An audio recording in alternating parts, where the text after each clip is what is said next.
magandang araw sa inyong lahat. Sana po ay nasa mabuti po kayong kalagayan. Ako po si Baby Hunter 16. At ako po ay humihingi ng favor na pakisubscribe ang ating channel at pakipindot niyo rin na ating tiny notification bell para ma-update po tayo pag meron tayong mga new upload videos. Ayan. So, marahil ay itong i-share ko sa inyo mga pare ko ay marahil magugustuhan mo or marahil ay gusto din ng iyong kapareha, no? But before we start, ayan, before we begin to our main ganap, ay ang video natin ay para lamang po sa may bukas ang kaisipan at may malawak na pangunawa. Kaya kung ikaw ay wala po nito, maaari na lamang pong mag-skip at mamili ng mga videos na nararapat po para sa inyo, okay? Isang malakasang shout out to Pedro Concepcion. Ayan, maraming salamat sa pagsuporta po ng ating mga channels. Thank you so much. At sa mga magpapa-member po in advance, thank you so much. Alright, so let's proceed sa ating usapan, okay? Marahil nga, gaya ng sinabi ko kanina, marahil gusto mo, marahil ayaw mo. Marahil gusto ng kapareha mo or marahil ayaw niya. Kasi ito ay medyo mahirap ito pare ko na galaw, no? Pero sa tingin ko, kung naghahanap ka ng ganap na maiba naman, hindi lang yung puro ikaw yung nakalapat yung likod mo sa likod or nakalapat din yung likod niya sa likod or siya yung nasa ibabaw or ikaw yung nasa ibabaw. So ito yung pinaka nagustuhan ko din, ano, ang tawag dito na galawan, kumbaga. Hindi ko maipagkakailan na medyo nahirapan din ako rito, ano, kasi syempre may edad na tayo mga idol, ano, hindi ko dinidinayan na may edad na tayo. So nahirapan din ako dito sa galawan na ito. So ito yung sinasabi natin na yung nakatayo, no, yung nakatayo, yung nakatalikod, hindi yung 'di ba yung nakatayo tapos na may pader, kumbaga. Ayan, kung ano mo yung sinasabi ko. Nakatayo ako, ayan, halimbawa ako nakatayo ako, tapos nakasandal ako sa pader or sa dingding, ganyan, and then tapos ikaw, parikoy, ay nakaharap sa akin. Tapos, ang gagawin mo ay siguraduhin mo, parikoy, na flexible ang kapartner mo, ha? Kasi hindi magagawa ito ng basta-basta lang at kung papayag siya sa gagawin mo. And then, yung isang ano niya, isang binti or isang paa niya ay itataas mo. Kung kaya niya na mailagay mo doon sa balikat mo is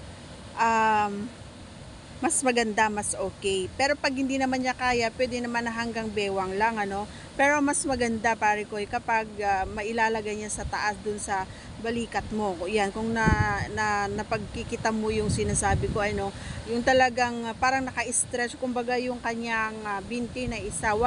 Kung kaya mong dalawa, mas okay, 'di ba? So parang bubuhatin mo siya. Kasi alam mo nung medyo payat-payat pa tayo, no, mga idol, kasi masyado chubby na ako ay, so hindi na kaya, hindi na talaga nagagawa. Pero yun yung naalala ko ngayon na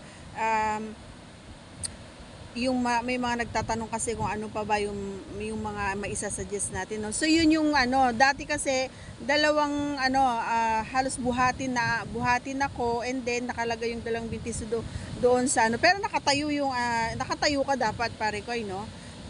And then alam mo yung yung epekto nito, mga pare ko, no, sa magugustuhan mo. Ikaw, magugustuhan mo, syempre. Pero yung kapareha mong babae, sigurado na oo, magugustuhan niya at hindi, or baka hindi, ganon. Ganon na, kasi nga, sabi ko nga, dapat flexible. Tapos, ang epekto kasi nun, mga pare ko, is talagang pasok na pasok talaga siya at lapat na lapat.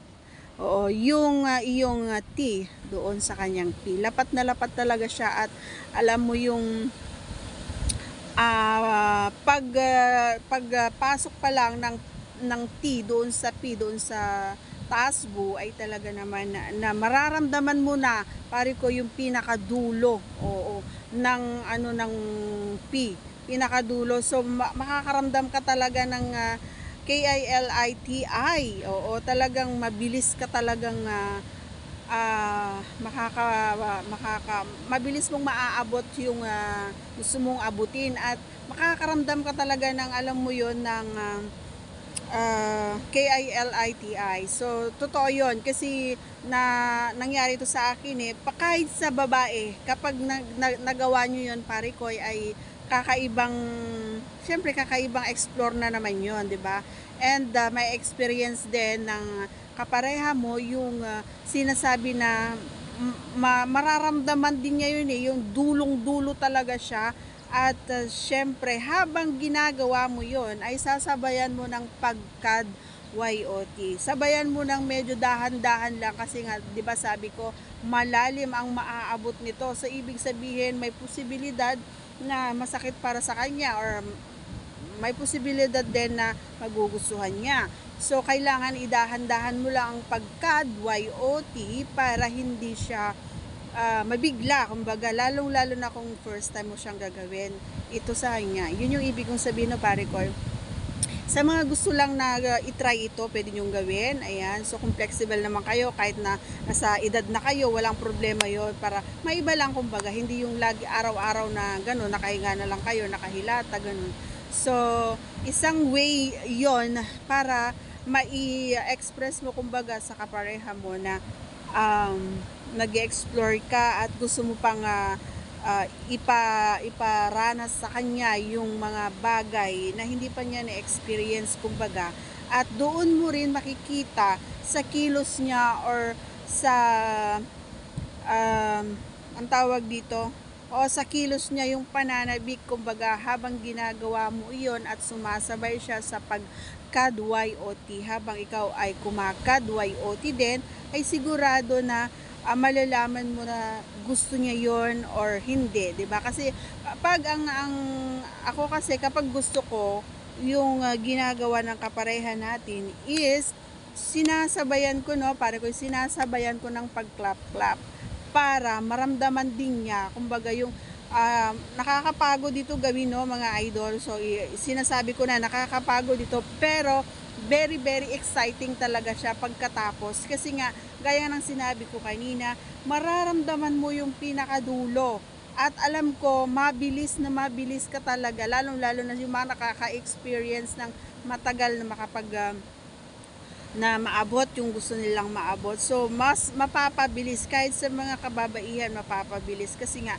ramdam na ramdam mo yung init na sa dulo. Kasi kapag nasa higa lang or nakahiga lang kayo, is hindi lahat hindi na ito todo, no, hindi siya na ilalapat. So hanggang doon lang sa kaya mo, 'di ba? Hindi mo talaga may ilalapat, at hindi siya ganun kabuhay, hindi siya ganun katigas, kumbaga, yung T kapag ipinasok mo dun sa P. Pero kapag yung sinasabi ko na yung kaya mo siyang buhatin, or yung kahit yung isa lang na kahit yung isa niya lang na paa, pwede yun, pare ko. Pero mas maigi kung kaya mo siyang bitbitin. Yun. So sana ay may naituro na naman ako na ibang ganap or the moves para ma-apply ninyo sa inyong dalawa. So sana ay nagustuhan mo. Pwede mong isubok mamaya, or mamayang gabi, or mamayang ngayon na, pwede, habang ako ay nagkukwento or nag-share ng aking kaalaman. So ayun nga, pare ko, ay maraming salamat muli sa patuloy na pagsuporta. Paki-subscribe po ang ating channel, at pakipindot na rin ang ating tiny notification bell para ma-update po tayo pag meron tayong mga new upload videos. Okay mga pare ko, smile always. God bless. Bye bye. See you again on my next vlog.